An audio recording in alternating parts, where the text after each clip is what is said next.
Broky na naman eh. Kain na si Bash. Natulog na ako. Ganyan na, pag binaba. Gigising na. Ha? Madaya.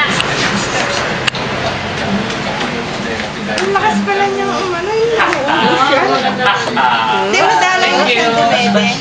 Hindi din. Mamaya after, mga Ating gabi, nagigising ka pa? past 9 siguro. Oh. Past 9, gagatas na lang. Bago matulog? Eh, Kwame, Swami pa rin. Ha? Mga isang beses. Isang beses. Pero ano lang, tangko lang. Tangko lang siya. Nababasa yung ganito eh. Baby na. Puno mo yung diet. Lagi nagigising ng Tanya. Baby kami. Papalitan natin. Baby kami. Malaki naman yung diaper niya. Baby kami.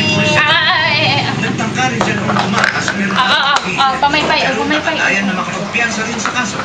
Nanawagan ngayon ang NBI. Yung mga ganyan, pag kumakain, bibigyan mo mga laruan. Oo, uutuin mo yan. Para makalimutan na kumakain siya. Wait, Parang wait. kumakain siya ngayon eh. Oo. Sa bahay, lahat Ganyan. tatapon niya.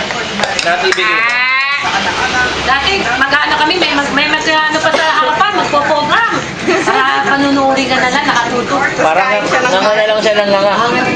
Yung natutulala na lang siya. Oo. Tulog na oh. Broky kasi. Oh. Tulog na. Mickey Mouse? Vivo? Sa init ng sikat ng araw, nagsimula ng maghapon, maghapon ng semento at magbalitada ang may 30 Pinoy volunteers sa isang mahirap na komunidad sa Chiang Mai, Thailand. Bakit? Na yung jeep. Okay, ang in-house, edi siyempre yung mga titira dyan, boboto na kay ano. Oo. Chiang Mai, Thailand nga Apa siya? Manatiling buhay ang anak Kaya parang may ginagawa lang siya. dito sa Thailand. Sige siya, no? Sige, sige. Volunteer lang yung gumagawa sa kanya. Sa aray na Parang